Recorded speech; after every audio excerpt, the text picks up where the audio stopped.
discussing today in this technical session today on harnessing the power of new age and emerging technology in preventing illicit trade. I think all of us, more particularly the youngsters, will be more interested in knowing as to how best the technology can be used to combat terrorism, not only terrorism, but the smuggling, counterfeiting, etc. And as a chair, I have been given a very difficult task because the anchor has commanded me that I must complete this session or close this session by 11:15, which is the time allotted. And on the other hand, I have very distinguished 5 panelists, and probably each of them can consume almost an hour in giving his views. So my request to the panelists in my opening remarks itself will be that please see that we are able to keep the command given by the anchor that we close our session so that the other sessions are not shortened. And therefore, as an example, what I myself is doing, instead of making a long speech, I'm just making some opening remarks, leaving more time for the panelists to express their views on the topic which is important for all of us. Mr. Jha in his opening remarks mentioned about the 5 trillion economy which we are looking for in near future, and I start with the same kind of statement. Smuggling and counterfeiting threaten India's path to a $5 trillion economy, causing harm to industries, tempering job creation, and impeding economic growth. Illicit trade presents a dual challenge. It not only deprives the government of tax revenue, but also requires increased resource allocation for enforcement to cut such activities. Technology offers numerous solutions to protect ownership rights and defend legitimate supply chain. However, the market for anti-counterfeiting technologies is broad and complex. The technologies are evolving fast, and information about them is not easily accessible. The use of new age and emerging technologies such as artificial intelligence, machine learning, blockchain, and data analysis can play a crucial role in preventing illicit trade. These technologies can help detect and prevent illicit trade activities by identifying patterns of illicit trade, enhancing cybersecurity measures, and creating a more secure and transparent global trading system. An effective track and trace system from origin to sale to consumers, including surveillance by law enforcing agencies on the consumption of smuggled and contraband goods at the final sale point, can reduce their consumption. The new age technologies can segregate genuine product based on packaging, hologram, or security seals used by genuine companies. Now, with these opening remarks on the topic of the day, let me introduce to you to all the panelists one by one because I want to save time. Dr. Pawan Dubal, he is a senior advocate practicing in Supreme Court, having his own IP law firm. I think I am associated with him for the last more than I can say 10 years because he is also known for holding international conferences on cyber law, cyber security. Every year in the month of November, he holds this international conference where 60 to 70 countries are participating in that conference. I think we are going to have very good view from him on cyber law, cyber security, and artificial intelligence law and e-commerce law also. I have here on the panel Mr. Todd, who is a director of Building Respects for IP Division, Global Challenges and Partnership Sector, WIPO. He has a vast experience in WIPO and he will be sharing his international experience on this particular subject.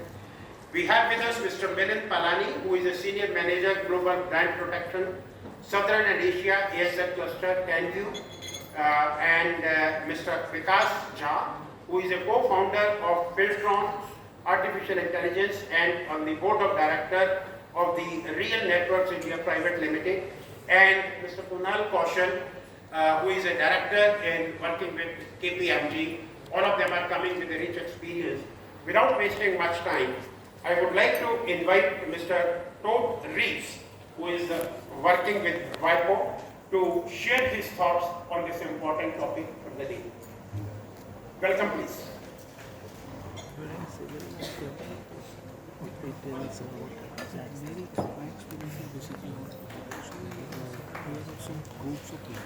Good morning again, everyone. I set my timer for 7 minutes. I think we originally gave us 10. So since we're on a tight schedule, I'll try to be as quick as possible. As you recall, I spoke yesterday, and I'll just try to focus my remarks today on some initiatives that we're working on at the WIPO. But the benefits of emerging technologies, I should first start off by saying that technology is our friend and our enemy when it comes to counterfeiting and piracy. Being our enemy, counterfeit goods are more available online, easier for consumers to anonymously purchase them, have them delivered to their door within record time. It's our friend in the sense that there's a lot of new technologies, emerging technologies out there, blockchain, AI, that hold a lot of promise for us to be able to fight piracy and counterfeiting on a much broader scale. So we've got improved detection and tracking. Those are some things that are already in place, and I think will be discussed a little bit more by some of the other panelists. Enhanced efficiency. So the fact that we can detect goods moving through international trade allows us to basically improve the facilitation of legitimate goods. And then, of course, strengthen collaboration. So technology exists for that, and I think somebody referred to the WCO SEN, the Customs Enforcement Network, yesterday as a way that customs officers can communicate securely amongst themselves, and many other examples. So, at the WIPO, what are we doing? Again, as I mentioned yesterday, we're not an enforcement agency per se. What we do is we help member states improve their enforcement frameworks. And we also provide a few systems. So the first one is WIPO Alert. And I'll go into detail of these as I kind of go through. WIPO Alert Pay, which is something we're working on right now. And then IPASS CRIS, the Customs Recordation Information System. And I'll cover that in a minute as well. So WIPO Alert, back in 2019 we launched this service. And what it is, it's a voluntary initiative. WIPO basically maintains the database in the middle, right? So what we're looking at doing, or what we're trying to accomplish, is to defund the pirate websites. Those websites that are distributing pirated music, films, software, even ebooks. So you have to kind of step back and look at, well, how do pirate websites make their money? Well, one way is they make it through advertising. So they sell ad space, they provide the content free to users, but the users have to click on that ad link periodically. So that's one way. I'll get into the other business models in a minute. So what we do is we've got the database in the middle, and on one side we've got authorized users. So these are national authorities, typically police or copyright offices or agencies that are authorized by national governments to provide us with lists of infringing websites. So those websites that are known to distribute pirated material. And this is usually done through website blocking actions, so judicial or quasi-judicial actions. So there has been a determination at the national level that these websites are infringing or providing infringing content. So those lists go into our database, and then on the other end of the database, the users, and I should just step back, so the authorized contributors are the ones, the national authorities that are feeding the information in. On the other end are the authorized users. So these are the ad agencies that take these lists and kind of feed it into their systems, their programmatic systems, so that they avoid placing legitimate ads for brands on these copyright infringing websites. So again, it's a way to protect brand reputation on the trademark side, as well as to defund the pirate websites. So far, we have about 30 authorized users. These are the ad agencies. We have 14 member states, and this is growing. We just added 2 recently, Uzbekistan and the Philippines. And we have about 6,000 active domains. We have about 13,000 domains in the system, but 7,000 or so are actually dead. They've actually gone dark. I'm down to 2 minutes already. This is going fast. WIPO Alert Pay, another business method for these illicit websites distributing pirated content, is on the pay side. So the subscribers actually pay a weekly, a monthly, an annual fee to be able to download all this infringing content. So what we're going to do with this system, we're actually working on piloting it right now, is the authorized contributors will be the right holders. So these will be the record labels, the movie studios, and the brand owners contributing lists. Again, WIPO will be in the middle of the database, and then on the other side, the ones actually using this data will be payment processors. So they'll be able to take this information on these infringing websites and deny service to these merchants. So basically cutting off their merchant accounts so they cannot make this money. So this is something that we're developing right now. Stay tuned. Hopefully we'll be piloting it very soon. But these are just kind of follow the money approaches, trying to defund the bad guys. One other thing we're working on is what's called MASCRADE. If any of you know the WIPO Industrial Property Administration System, it's a system or a service that we provide to WIPO member states. There's currently about 90 member states that are using it right now. And it's kind of an off-the-shelf application for IP offices to kind of get up and run on the electronic submission and kind of processing of patent and trademark and industrial design applications. So we already have that in place. It's been in place for a number of years. What we're doing in my division is creating a customs recordation system that's tied to IPAS, so that a right holder will be able to file his or her recordation application. The customs recordation information system will then electronically talk to the IP office's IPAS system, verify the right, thus facilitating and kind of expediting the enforcement by customs. It's not an international recordation system. The WCO tried that several years ago. It didn't quite take off. These are national recordation systems tied to the National IP Office. So again, this is something that we're working on right now. We started with a questionnaire. We're still receiving all the responses there. We'll pilot it in a certain number of WIPO member states that are obviously already using IPAS. And then, of course, we'll roll it out to the broader member state group.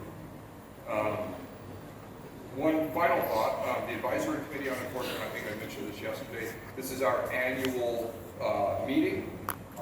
We bring together all member states, observers, NGOs, IGOs, and talk about kind of cutting edge, topical IP enforcement and building respect for IP ideas and initiatives.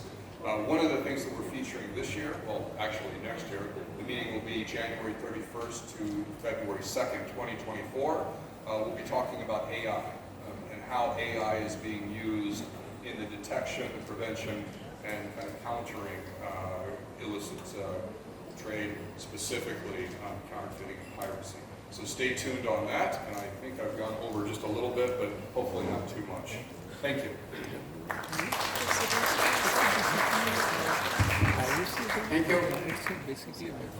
Thank you, Mr. Reves. But I have a small question to supplement what you have said. In spite of the measures which have been taken at the international level, more particularly by the organization sensitizing the member states, as well as taking all precautions on the e-platform, how come the menace of smuggling and counterfeit is increasing in almost all the countries? That's a really good question. No, I was just going to say that's a really good question. I mean, despite all of our efforts, and it's not just the WIPOs, it's UNODC, it's Interpol, it's EU IPO, USPTO. Everybody is fighting this battle. But I think, like I said initially, technology is our friend and our enemy. And technology is advancing so quickly. The quality of these counterfeit goods, the quality of the pirated content, and the distribution of both are just surpassing what a lot of governments and international organizations to do to keep up.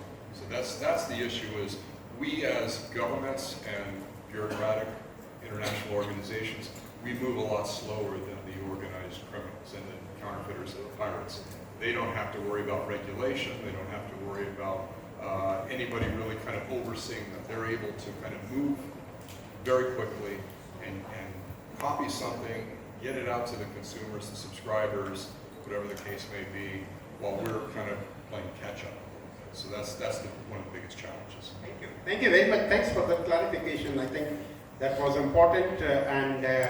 May I now invite Dr. Paman Dogal to please present his views on the topic, and more importantly, the legal framework which we have, which is in compliance with the international legal framework, but still something more also we need to do. What is that which we need to do? And the legal framework which is available in the country.